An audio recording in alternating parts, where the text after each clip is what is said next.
નમસ્કાર વિદ્યાર્થી મિત્રો, ઓમ શાંતિ. આપણે સજીવોમાં પ્રજનન એ ચેપ્ટરમાં નર પ્રજનન તંત્ર અને માદા પ્રજનન તંત્રનો અભ્યાસ કરી ગયા. હવે આપણે માદા પ્રજનન તંત્રના કેટલાક અંગો અને ગર્ભાશયમાં ગર્ભનો વિકાસ કેવી રીતે થાય છે ત્યાં સુધીની પ્રક્રિયાઓ છે એના બે ત્રણ ટોપિક આપણે આજે જોવાના છે. તો આજનો પહેલો સવાલ મિત્રો આપણો છે કે ગર્ભાશયની રચના અને કાર્ય છે એ લખો. તો સ્ત્રીની અંદર ગર્ભાશય આવેલું હોય એની રચના કઈ રીતની થયેલી હોય છે અને એના કાર્ય એ આપણે જોવાનું છે. નાની એવી એકદમ સિમ્પલ ટૂંકનો છે. તો હવે પહેલા તો જે માદા પ્રજનન તંત્રની આકૃતિ છે એ બોર્ડ પર મિત્રો દર્શાવેલી છે. બધા ભાગોના નામથી તમે ઓલરેડી પરિચિત છો, જોઈ લે છતાંય આ અંડવાહિની છે, આ બંને બાજુની અંડવાહિની. અહીંયાથી આ જે વચ્ચેનો ભાગ દેખાય છે બરાબર, જે ગર્ભાશય છે, આ અંડપિંડ છે. અહીંયા આ ગર્ભાશય છે, એની સૌથી જે અંદરની દિવાલ છે જેને એન્ડોમેટ્રિયમ કહેવામાં આવે છે, જે મિત્રો આ લાલ રંગથી દોરેલી છે એન્ડોમેટ્રિયમ છે. ગર્ભાશયના આ છેડે આ સાંકડો ભાગ હોય છે, સાંકડા ભાગને ગ્રીવા કહેવામાં આવે છે અને એ ગ્રીવા છે એ યોનિ માર્ગમાં ખુલે છે. એટલે આ યોનિ માર્ગ છે અને યોનિ માર્ગ છે શરીરની બહાર શુક્ર દ્વારા ખુલે છે. ઓકે, હવે આપણે વાત મુખ્ય કરવાની છે અત્યારે ગર્ભાશયની. તો જોઈએ, પહેલું વાક્ય છે કે બંને તરફની અંડવાહિનીઓ જોડાઈને નાજુક, સ્થિતિસ્થાપક અને ઊંડા નાસપતિ આકારની રચના બને છે. તો મિત્રો જોઈ શકો છો કે આ બંને બાજુની અંડવાહિની છે, આ અંડવાહિની અને આ પણ અંડવાહિની. એ બે અંડવાહિની અહીંયા જોડાઈ જાય છે. બે અંડવાહિની જોડાઈને કેવી રચના બનાવે છે? નાજુક અને વત્તા સ્થિતિસ્થાપક. ગર્ભાશય સંકોચનશીલ હોય, સ્નાયુની બનેલી કોથળી જેવી રચના છે એટલે એને સ્થિતિસ્થાપક કહીશું. અને આકાર મિત્રો ઊંધા નાસપતિ આકારનો કીધો છે. હવે ઊંધો નાસપતિ આકાર એટલે જાણો છો કે ભાઈ નાસપતિ હોય તો એ નાસપતિનો આકાર છે કંઈક મહદઅંશે મિત્રો આ ટાઈપનો હોય છે, તમે જાણો છો. તો મહદઅંશે આ ભાગ છે પહોળો, ક્રમશઃ આ ભાગ સાંકડો થાય છે એટલે ગર્ભાશયના આકારને નાસપતિના આકાર સાથે, પણ નાસપતિ કેવી? ઊંધી, એટલે ઊંધા નાસપતિ આકારના આ ભાગને જે રચના બને છે એને ગર્ભાશય કહેવામાં આવે છે. એનો દૂરસ્થ છેડાને ગ્રીવા. દૂરસ્થ છેડો એટલે આ નીચે તરફનો છેડો કહીશું. આ ગૃહસ્થ છેડો છે તો આ દૂરસ્થ છેડાને ગ્રીવા તરીકે ઓળખવામાં આવે છે, જે ગ્રીવા યોનિ માર્ગમાં ખુલે છે. આ ગ્રીવાનો ભાગ છે એ ગ્રીવા સાંકડો નલિકાકાર ભાગ છે, ત્યાર પછી ગ્રીવા છે એ યોનિ માર્ગમાં ખુલે અને યોનિ માર્ગ છે શરીરની બહાર છિદ્ર દ્વારા ખુલે છે. ચાલો, તો આ થઈ ગઈ ગર્ભાશયના આકારની સ્થાનની વાત. હા, સ્થાન ક્યાં હોય? ઉદર પ્રદેશમાં. ગર્ભાશયનું સ્થાન છે મિત્રો ઉદર પ્રદેશમાં હોય છે.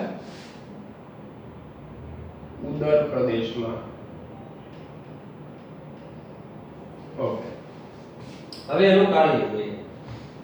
હા, માનવમાં ગર્ભાશયમાં એન્ડોમેટ્રિયમ અંતઃસ્તરમાં ગર્ભનું સ્થાપન થાય છે. હવે ટૂંકમાં વાત કરી દઈએ ખાલી કાર્ય. તો ગર્ભાશયનું કાર્ય શું થાય? તો કે ગર્ભનું સ્થાપન કરી અને ગર્ભનો વિકાસ કરે. હા, પણ અગત્યની વાત એ છે ગર્ભાશયની અંદર જે સૌથી અંદરનું સ્તર હોય, અહીંયા જે લાલ રંગથી બતાવેલું સ્તર છે મિત્રો, લાલ રંગનું સ્તર છે એને એન્ડોમેટ્રિયમ કહેવાય છે. આપણે ગયા લેક્ચરમાં જાણકારી માટે જોઈ ગયા હતા જ્યારે સ્ત્રીનું પ્રજનન તંત્ર ભણી ગયા ત્યારે, કે ગર્ભાશયની જે દિવાલ છે એ ત્રણ પડની બનેલી હોય છે. સૌથી અંદરનું છે એને એન્ડોમેટ્રિયમ કહેવાય, વચ્ચેનું હોય એને માયોમેટ્રિયમ કહેવાય અને સૌથી બહારનું જે છે એને એપિમેટ્રિયમ કહેવામાં આવે છે. પણ ગર્ભના સ્થાપન માટે સૌથી અગત્યનું સ્તર હોય અને ગર્ભનું સ્થાપન થતું હોય તો એ એન્ડોમેટ્રિયમમાં થાય છે. એન્ડોમેટ્રિયમ છે એ પુષ્કળ પ્રમાણમાં જાડું હોય છે, રુધિર કેશિકા યુક્ત હોય છે, બરાબર. હા, અને ત્યાં ગર્ભનું સ્થાપન થાય છે. તો એન્ડોમેટ્રિયમ અંતઃસ્તરમાં ગર્ભનું સ્થાપન થાય. હવે આ ગર્ભનું સ્થાપન કઈ રીતે થાય મિત્રો? તો આ ગર્ભના સ્થાપન માટે જે આ એન્ડોમેટ્રિયમની દીવાલ હોય, ઈ એન્ડોમેટ્રિયમની જે દીવાલ છે ઈ ઉત્સેચકો દ્વારા તૂટે છે. ઈ તૂટી જાય એટલે આવી ખાંચ પડે. આ ખાંચ પડે એટલે જે ગર્ભ અહીંયાથી બરાબર છે ફલન થઈને ગર્ભ જે ગર્ભાશયમાં આવ્યો હોય ઈ ગર્ભનું સ્થાપન આ ખાંચમાં થઈ જાય. આ ગોઠવાઈ જાય. ગર્ભ છે એ આ ખાંચમાં ગોઠવાઈ જાય અને એની ફરતે એક રક્ષણાત્મક કોથળી જેવી કવર બની જાય. બરાબર છે. આ ક્રિયાને ગર્ભનું સ્થાપન કહેવામાં આવે છે. ગર્ભનું સ્થાપન થાય એટલે હવે ગર્ભનો વિકાસ શરૂ થાય. તો આ ગર્ભ વિકાસ જાણો છો મિત્રો, માનવમાં 9 મહિના સુધી ગર્ભ વિકાસ થાય છે. 9 મહિના સુધી ગર્ભ વિકાસ થાય. હવે ગર્ભ વિકાસ સંપૂર્ણ પૂર્ણ થાય ત્યારબાદ ગર્ભાશયના સ્નાયુનું લયબદ્ધ સંકોચન થતા નવજાત શિશુનો જન્મ થાય.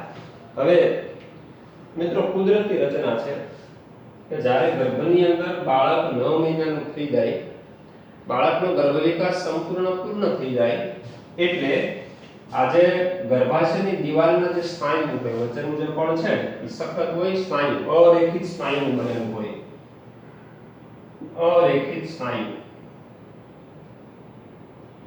હવે અરેખિત સ્નાયુ છે એનું શક્તિશાળી લયબદ્ધ રીતે સંકોચન થાય. સંકોચન થાય એટલે આ સ્નાયુઓ છે ઈ ગર્ભ ઉપર દબાણ કરે. ગર્ભ ઉપર દબાણ કરે કારણ કે 9 મહિના પૂર્ણ થઈ ગયા હોય એટલે ઓલમોસ્ટ આખું બાળકનું શરીર છે મિત્રો છે એ ઓલરેડી બની ગયું હોય છે. હવે આ બાળકને હવે નીચે તરફ આ માર્ગેથી શરીરની બહાર ધકેલવાનું છે, જેને આપણે પ્રસૂતિ કહીએ છીએ, બાળ જન્મ કહીએ છીએ, ભ્રૂણ નિકાલ કહેવામાં આવે છે, ગર્ભ નિકાલ કહેવામાં આવે છે. તો આ ક્રિયા માટે મિત્રો આ જે દીવાલ છે એ દીવાલ સંકોચન થાય. એ સંકોચન થાય એટલે આ જે બાળક હોય, ગર્ભ જે હોય એના ઉપર દબાણ આવે. એના ઉપર દબાણ આવે એટલે ધીરે ધીરે બાળક છે નીચે તરફ સરકી આવે. ઉપરથી દબાણ લાગે, ધક્કો લાગે એટલે શું થાય? આ ગર્ભ ઉપર દબાણ આવે. આ ગ્રીવા માર્ગ છે પહોળી બને અને યોનિ માર્ગ દ્વારા શરીરની બહાર બરાબર નવજાત શિશુનો જન્મ થાય છે. તો આ ગર્ભ સ્થાપન કરવાનું અને ગર્ભના વિકાસ માટેની ક્રિયા છે મિત્રો ક્યાં થાય છે? તો કે ગર્ભાશયમાં થાય છે.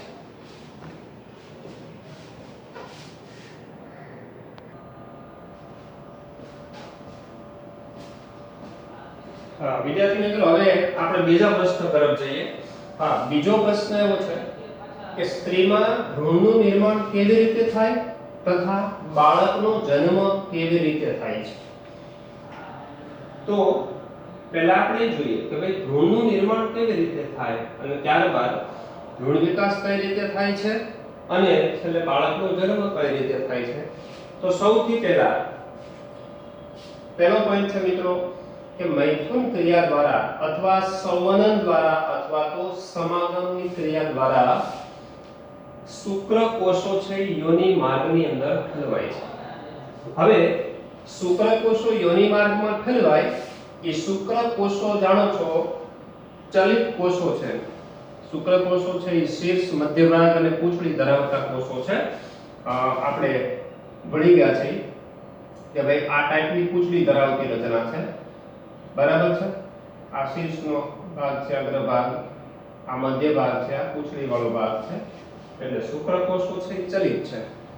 હવે શુક્રકોષો ચલિત અવસ્થામાં હોય એટલે તે યોનિ માર્ગમાં થઈ અને વહન પામીને છેક અંડવાહિની સુધી પહોંચે છે. કારણ કે એનું ફલનનું સ્થાન છે એ અંડવાહિની છે. તો અંડવાહિનીમાં જ્યાં અંડકોષ પડેલો હોય છે એક્ઝેક્ટલી ત્યાં ફલનની ક્રિયા થતી હોય છે. તો મૈથુન ક્રિયા અથવા સંવનન અથવા સમાગમ આ ત્રણેય પર્યાય શબ્દો તરીકે લઈશું. એ ક્રિયા દ્વારા પુરુષના શુક્રકોષો યોનિ માર્ગમાં ઠલવાય, યોનિ માર્ગમાં અને ગર્ભાશયમાં થઈને વહન પામી અને અંડવાહિની સુધી પહોંચે. અંડવાહિની સુધી પહોંચે કે જ્યાં ઓલરેડી શું આવેલું હોય મિત્રો? અંડકોષ આવેલો હોય છે. આ અંડવાહિની રફ આકૃતિમાં આપણે જોઈએ છે, આગળ આપણે જોઈ ગયા છીએ. તો આ અંડકોષ એક્ઝેક્ટલી અહીંયા પડેલો છે, સમજો. શુક્રકોષો છે યોનિ માર્ગની અંદર અહીંયા ઠલવાય છે. અહીંથી આ છે ગર્ભાશયની દીવાલ, અહીંથી આ માર્ગેથી વહન પામી અને શુક્રકોષો અહીંયા પહોંચે છે કે જ્યાં અંડકોષ છે. જ્યાં અંડકોષ અને શુક્રકોષનું સંમિલન થાય. સંમિલન થવું એટલે જોડાણ થવું, ફલન થવું, જોડાણ થવું.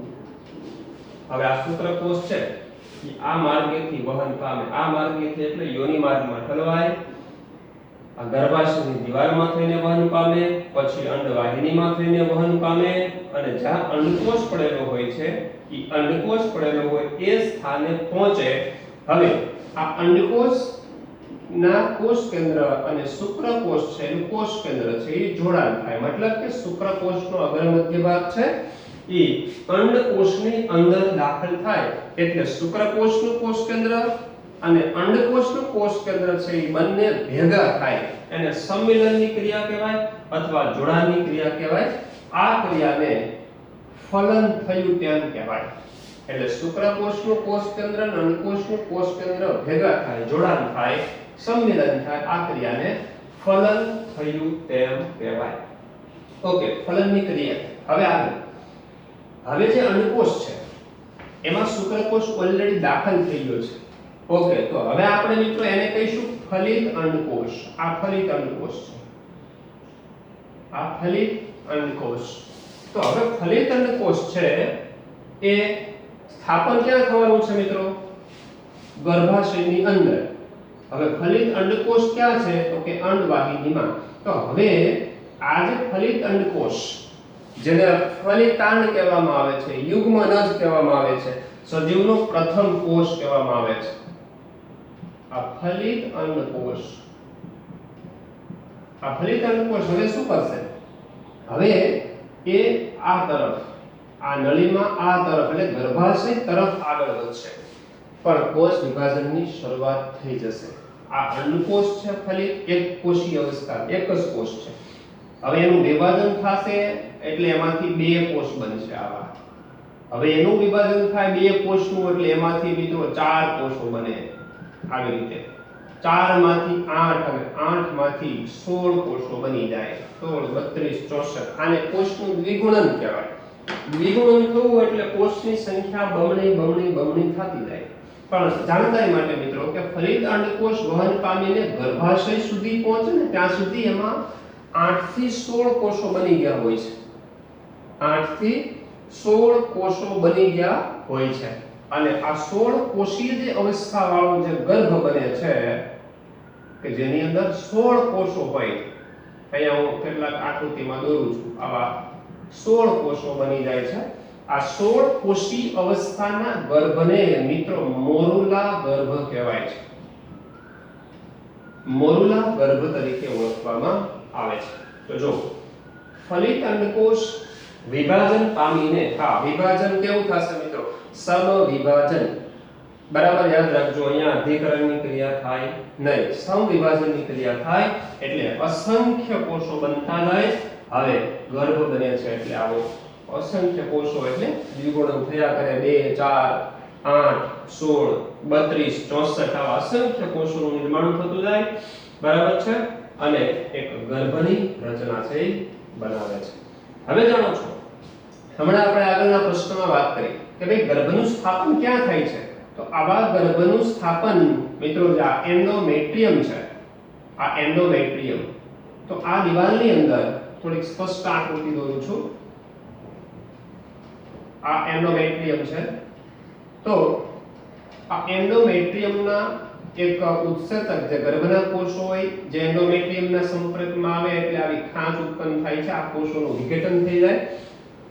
હવે જે ગર્ભ જે બન્યો છે ઈ ગર્ભ છે આ એન્ડોમેટ્રિયમની જે ખાંચ હોય ઈ ખાંચમાં આ રીતે ગોઠવાઈ જાય, આ રીતે ગોઠવાઈ જાય. અને જે એન્ડોમેટ્રિયમની દીવાલ હોય મિત્રો, આ એન્ડોમેટ્રિયમની દીવાલ છે વૃદ્ધિ પામી અને આ રીતે મોટી બને છે અને ગર્ભને ઘેરી લે છે. જોઈ શકો છો ગર્ભ છે આખો અંદર પકડાઈ જાય છે આવી રીતે. એટલે હવે ગર્ભ છે ઈ ત્યાંથી છૂટો પડી શકે નહીં. આ ક્રિયાને મિત્રો ગર્ભ સ્થાપન થયું કહેવાય. તો ગર્ભનું સ્થાપન થાય અને ગર્ભાશયમાં હવે ભ્રૂણ વિકાસ થાય છે અને અંગોનું નિર્માણ થાય છે. હવે આ કોષોની સંખ્યા વધવાની ક્રિયા મિત્રો ચાલુ જ હોય, બરાબર છે. અસંખ્ય કોષો બનતા જાય છે. હવે કોષ વધુ સંખ્યામાં બની ગયા હોય, ધીમે ધીમે ગર્ભનું કદ છે મોટું બને છે. પછી તો કે ધીમે ધીમે અંગજનનની ક્રિયા થાય. હવે અંગજનનની ક્રિયા એટલે તમે મિત્રો જાણો છો કોષો હોય, કોષોમાંથી પેશી બને, પેશીમાંથી અંગો બને છે, બરાબર છે. બાળકનો ગર્ભે વિકાસ થતો હોય ત્યારે જઠર ને બરાબર મગજ બને, નાક કાન આંખ મોં જેવા ભાગો બને, શરીરના બધા ઉપાંગો હાથ પગ બને, આંતરડા બને, હૃદય બને. આવા બધા શરીરના અંગો બનવાની જે ક્રિયા છે એ થાય છે, બરાબર, જેને અંગોનું નિર્માણ અથવા અંગજનનની ક્રિયા કહેવામાં આવે. ત્યારબાદ ધીમે ધીમે આખું અંગતંત્ર ડેવલપ થાય છે. પાચન તંત્ર, શ્વસન તંત્ર, રુધિરાભિસરણ તંત્ર, પ્રજનન તંત્રના ભાગો વગેરે. એ પણ તમને આગળ માહિતી છે મિત્રો કે ભાઈ નર તરીકે, છોકરા તરીકે ગર્ભ વિકાસ થતો હોય તો 3 મહિનાને અંતે શુક્રપિંડ છે એ દેખાવા લાગે, સ્પષ્ટ એનું કદ બંધારણ નક્કી થાય.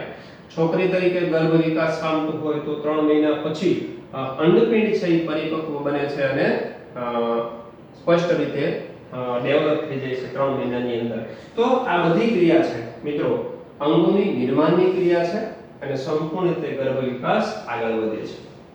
આ માટે એટલે કે આ સંપૂર્ણ ગર્ભ વિકાસ થાય છે માટે માતાના શરીરની રચના બાળ વિકાસને આધાર આપી શકે તેવી થયેલી હોય છે.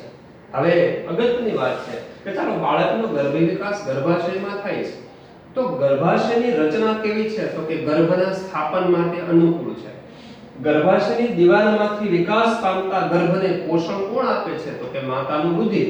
તો માતાની શરીરની રચના, એનું બંધારણ, એનું કદ ઈ ગર્ભના વિકાસ માટે, બાળકના વિકાસ માટે, પોષણ માટે અનુકૂળ હોય તેવું હોવું જોઈએ અથવા અનુકૂળ છે. એટલે અહીંયા લખ્યું છે કે બાળ વિકાસને આધાર આપી શકે તેવી રચના થયેલી હોવી જોઈએ, બરાબર છે. ઉત્તર પ્રદેશ છે માતાનો પહોળો વિસ્તાર હોય છે જેમાં ગર્ભાશય સમાઈ શકે અને ગર્ભાશયની અંદર બાળ વિકાસ થઈ શકે તો એ બાળકમાં માતાની અંદર કુદરતી રચના છે કે ભાઈ ઉત્તર પ્રદેશની રચના છે પહોળી હોય છે, ગર્ભાશયને સ્થાન આપી શકાય અને બાળ વિકાસ સારી રીતે થઈ શકે છે. ઓકે, જેમાં દર મહિને ગર્ભાશય ગર્ભને પોષણ આપે છે. ગર્ભાશય ગર્ભને પોષણ, હમણાં આપણે વાત કરી કે વિકાસ પામતો ગર્ભ હોય તો એને પોષણ કોણ આપે છે? ગર્ભાશય. ગર્ભાશય પોષણ આપે છે મતલબ ગર્ભાશયની અંદર જે પુષ્કળ માત્રામાં રુધિર વાહિની હોય છે. હવે એ રુધિર વાહિની હોય છે એમાં રુધિર કોનું હોય છે તો કે માતાનું. તો મતલબ કે ઇનડાયરેક્ટલી એવું કહી શકાય કે ભાઈ વિકાસ પામતા ગર્ભને માતાનું રુધિર પોષણ આપે છે અથવા તો માતા છે પોષણ આપે છે. દર મહિને ગર્ભાશય ગર્ભને પોષણ આપે છે. એન્ડોમેટ્રિયમ વધુ જાડું હોય તેથી ગર્ભને પુષ્કળ રુધિરનો પુરવઠો પૂરો પાડવામાં આવે છે. હમણાં આપણે આગળ આ ગર્ભાશયની દિવાલની વાત કરી રહ્યા તો જે એન્ડોમેટ્રિયમ છે સૌથી અંદરનું સ્તર છે મિત્રો એ પુષ્કળ પ્રમાણમાં રુધિર વાહિની યુક્ત હોય છે. પુષ્કળ પ્રમાણમાં એમાં રુધિર વાહિની હોય છે. એ રુધિર વાહિનીઓ ગર્ભ સાથે જોડાય છે અને ગર્ભને સંપૂર્ણ પોષણ પૂરું પાડે છે. અચ્છા, પોષણ માટે જરાયુનું નિર્માણ થાય છે જે ડિશ અથવા રકાબી જેવી રચના છે. હવે મિત્રો અગત્યની વાત છે, નવો પોઈન્ટ છે તમારા માટે કે ભાઈ જરાયુ એટલે શું. તો વિગતવાર થોડીક સમજીએ વાત. આ આકૃતિ જુઓ. હવે અહીંયા આ બ્લુ કલરની બોર્ડરથી દર્શાવેલું છે એ સમજી લો ગર્ભાશયની દિવાલ છે, ગર્ભાશય છે. અને આ રેડ કલરથી દર્શાવતો જે ભાગ છે એ વિકાસ પામતો ગર્ભ છે. હવે વિકાસ પામતા આ ગર્ભને આપણે હમણાં વાત કરી કે હવે જે પોષણની જરૂર છે એ પોષણ ક્યાંથી મળે છે તો કે માતાના રુધિરમાંથી. તો માતાના રુધિર અને બાળક એ બંને વચ્ચે કંઈક કનેક્શન કોન્ટેક્ટ હોવો જોઈએ, જોડાણ હોવું જોઈએ. તો એ કોન્ટેક્ટ અથવા એ રચના જરાયુ તરીકે ઓળખવામાં આવે છે. તો જરાયુ છે અહીંયા કીધું કે ભાઈ એક ડિસ્ક અથવા રકાબી જેવી રચના છે. તો ગર્ભાશયની દિવાલમાંથી આવી એક રચના ઉપસી આવે છે. આ જોઈ શકો છો, આ રચના ઉપસેલી જેને જરાયુ કહેવામાં આવે છે. આ જરાયુ એક નળી દ્વારા, એક નળી એટલે જેને ગર્ભનાળ કહેવામાં આવે છે, નામ લખ્યું છે અહીંયા ગર્ભનાળ. આ ગર્ભાશયની દિવાલ, આ જરાયુ, આ નળી જેવી રચના છે એ ગર્ભનાળ કહેવાય છે. અને ત્યારબાદ આ વિકાસ પામતો ગર્ભ. હવે ધ્યાનથી સમજો, ગર્ભાશયની દિવાલ છે. આ ગર્ભાશયની દિવાલમાં પુષ્કળ માત્રામાં રુધિર વાહિની હોય છે. સમજો, આ પુષ્કળ માત્રામાં બધી રુધિર વાહિની છે. હવે આ રુધિર વાહિનીમાં જે રુધિર વહે છે એમાં જે પોષક દ્રવ્ય છે, ઓક્સિજન છે, જરૂરી બધા જ ઘટકો, ગ્લુકોઝ સહિતના, એ બધા ગર્ભને પણ જરૂર છે. તો એ રુધિર દ્વારા સીધા કોના કનેક્શનમાં કોન્ટેક્ટમાં આવે તો કે જરાયુના. જરાયુમાંથી ગર્ભનાળની અંદર ધમની અને શિરા જેવી વાહિનીઓ હોય છે. ગર્ભનાળની અંદર એ વાહિનીઓમાંથી પસાર થઈ અને ક્યાં સુધી પહોંચે છે? ગર્ભ સુધી પહોંચે છે. તો ગર્ભ અને માતાની દિવાલ વચ્ચે, ગર્ભ અને માતાની દિવાલ વચ્ચે આ જરાયુ છે એ બેને જોડતો ભાગ છે. જરાયુ અને જરાયુ ગર્ભનાળ દ્વારા ગર્ભ સાથે જોડાયેલો હોય છે. તો વાક્ય ફરીથી જુઓ મિત્રો કે પોષણ માટે શેનું નિર્માણ થાય છે? આવી એક તકતી જેવી ડિસ્કની રચના થાય છે, એને જરાયુ કહેવામાં આવે છે, જે ડિસ્ક અથવા રકાબી જેવી રચના છે. આ જરાયુ ગર્ભાશયની દિવાલમાં પ્રવર્ધો જેવી રચનાથી જોડાયેલ હોય છે. હવે સવાલ છે, આપણે અહીંયા આકૃતિમાં દર્શાવી દીધું કે ભાઈ આ જરાયુ છે અને ગર્ભાશય સાથે જોડાણ ધરાવે છે. તો હવે થોડુંક વિગતવાર જોઈએ. આપણે તો એક વાક્ય યાદ રાખવાનું છે, પણ આ જરાયુ ગર્ભાશયની દિવાલ સાથે જોડાણ કઈ રીતે ધરાવે છે તો એક બીજી એના માટેની આકૃતિ અહીંયા દોરેલી છે. આ આકૃતિને સમજો.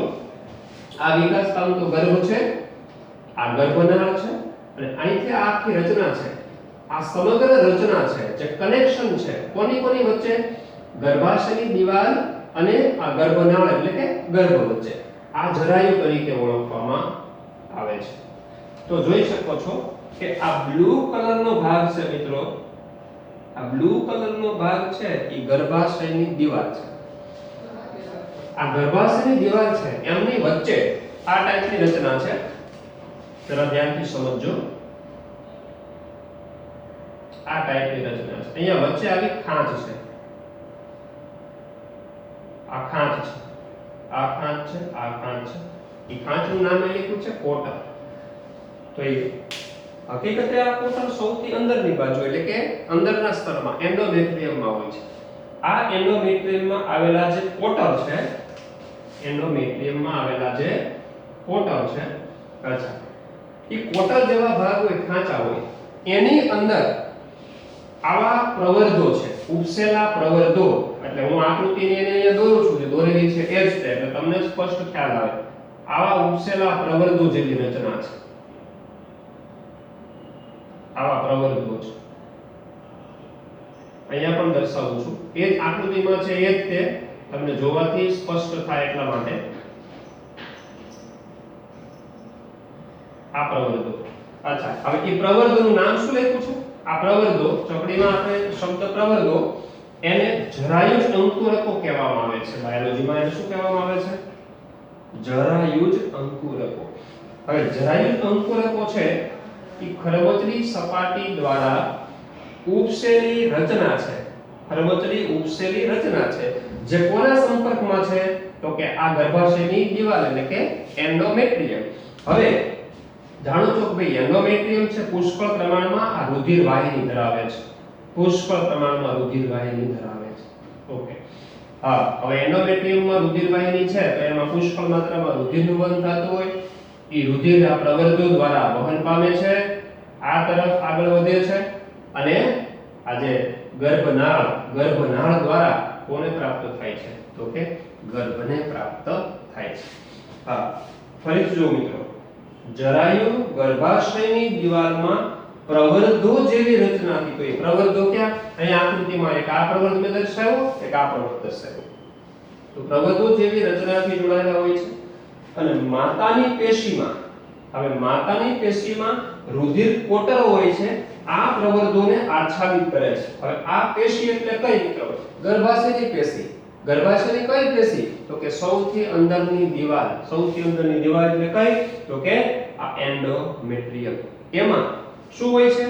રુધિર કોટરો. તો હમણાં જ વાત કરી, આ ખાંચા છે, એ ખાંચાને શું કહેવામાં આવે છે?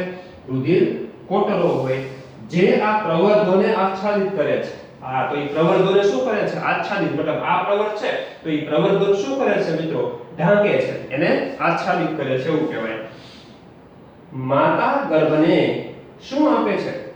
ગ્લુકોઝ પૂરું પાડે, ઓક્સિજન પૂરો પાડે, અન્ય પોષક દ્રવ્યો પૂરા પાડે છે. ટૂંકમાં વિકાસ પામતા ગર્ભને જે કઈ દ્રવ્યની જરૂર પડે, જેટલા બી ઘટકની જરૂર પડે, એ બધા જ ઘટકો માતાના રુધિરમાંથી, હવે સ્પષ્ટ મિત્રો હું અહીંયા ટૂંકમાં દર્શાવી દઉં, માતાના રુધિરમાંથી ગર્ભમાં દાખલ થાય. તો ગર્ભને જરૂરી બધા જ ઘટકો હંમેશા માતાના રુધિરમાંથી જ પૂરા પડે છે. પછી કોઈ પણ ખોરાકના ઘટકો હોય, ઓક્સિજન વાયુ હોય, ગ્લુકોઝ હોય કે અન્ય કોઈ પણ ઘટક હોય છે. ઓકે, ત્યાર પછીનું વાક્ય છે ભ્રૂણમાં ઉત્પન્ન થતા ઉત્સર્ગ દ્રવ્યો. સાંભળો મિત્રો, ઉત્સર્ગ દ્રવ્યો એટલે નકામા પદાર્થો.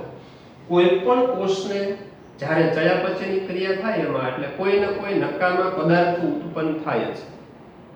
હવે આ નકામા પદાર્થો છે ને આપણે શું કહીશું? ઉત્સર્ગ દ્રવ્યો. તો ઉત્સર્ગ દ્રવ્યો શરીર માટે કોઈ કામના નથી, નકામા છે. તો એનો સંગ્રહ શરીરના કોઈ કોષમાં થવો જોઈએ નહીં. આ ગર્ભના કોષો, તો ગર્ભના કોષોમાં ચયાપચયની ક્રિયા તો થતી જ હોય છે. એમાંય નકામા ઘટકો, નકામા પદાર્થો ઉત્પન્ન તો થાય જ. હા, ઈ ગર્ભના કોષોમાં ઈ ઉત્સર્ગ દ્રવ્યો છે, ઝેરી દ્રવ્યો હોય છે, એનો સંગ્રહ થવો જોઈએ નહીં. તો એનો શું થવું જોઈએ? નિકાલ થવો જોઈએ. હા, તો ગર્ભ છે એમાં જરૂરી ઘટકનો નિકાલ કઈ રીતે થાય? તો સીધી વાત છે, ગર્ભ છે એ નકામા દ્રવ્યો છે એને સીધા આ જરાયુ દ્વારા, આ ગર્ભનાળ દ્વારા પાછા માતાના રુધિરમાં ઠાલવી દે છે. જો મિત્રો, જરૂરી દ્રવ્યો ઓક્સિજન છે, રુધિર છે, ગ્લુકોઝ છે, એ રુધિરમાંથી ગર્ભમાં અને નકામા દ્રવ્યો ગર્ભમાંથી માતાના રુધિરમાં ઠલવાય. હવે માતાનું રુધિર જ્યારે સર્ક્યુલેશન પામી અને શરીરમાં મૂત્રપિંડમાં વહન પામે ત્યારે મૂત્રપિંડ એટલે કે કિડની એ ઉત્સર્ગ દ્રવ્યોને ગાળી અને શરીરની બહાર નિકાલ કરે છે. તો ભ્રૂણમાં ઉત્પન્ન થતા ઉત્સર્ગ દ્રવ્યો જરાયુ દ્વારા માતાના રુધિરમાં દાખલ થાય છે. ક્યાં? ગર્ભમાં ઉત્પન્ન થયેલા નકામા દ્રવ્યો જરાયુ દ્વારા માતાના રુધિરમાં દાખલ થાય છે. છેલ્લું વાક્ય છે મિત્રો કે માનવમાં 9 મહિના સુધી ગર્ભ વિકાસ ચાલે. જાણો છો કે ગર્ભનું સ્થાપન થયાથી બાળક જન્મ થાય ત્યાં સુધીના સમયગાળાને મિત્રો ગર્ભધારણ કહેવામાં આવે છે. તો ગર્ભધારણનો સમય છે માનવની અંદર 270 થી 280 દિવસ, એટલે 9 મહિનાનો સમયગાળો ગણવામાં આવે છે. 9 મહિના સુધી ગર્ભ વિકાસ થાય. 9 મહિના બાદ બાળકનો ગર્ભ વિકાસ સંપૂર્ણ પૂર્ણ થાય એટલે સ્નાયુમય સંકોચન થાય. હમણાં આગળ આપણે ગર્ભાશયની અંદર વાત કરી કે ભાઈ ગર્ભાશયની જે દીવાલના સ્નાયુ હોય છે અરેખિત હોય છે, એમાં સંકોચન ઉત્પન્ન થાય, દબાણ ઉત્પન્ન થાય છે. એટલે જે વિકાસ પામતો ગર્ભ છે સંપૂર્ણ બાળક તરીકે ડેવલપ થઈ ગયો હોય છે, બરાબર છે. અને આ જે યોનિ માર્ગ હોય છે, દીવાનો માર્ગ હોય છે, આ માર્ગેથી ધકેલાય અને બાળક છે જન્મની ક્રિયા થાય છે. બાળ જન્મ કહેવાય, જેને પ્રસૂતિ પણ કહેવામાં આવે છે, ભ્રૂણ નિકાલ પણ કહેવામાં આવે છે અથવા ગર્ભ નિકાલ તરીકે પણ ઓળખવામાં આવે છે. તો અહીંયા મિત્રો આપણે આ પ્રશ્નની ચર્ચા કરી કે સ્ત્રીમાં ભ્રૂણનું નિર્માણ કેવી રીતે થાય છે, બરાબર છે, ફલનથી લઈને ભ્રૂણ વિકાસ સુધી, તથા બાળકનો જન્મ કેવી રીતે થાય છે, બરાબર. તો આ સંપૂર્ણ ક્વેશ્ચન છે અહીંયા પૂર્ણ થાય છે. ઓમ શાંતિ.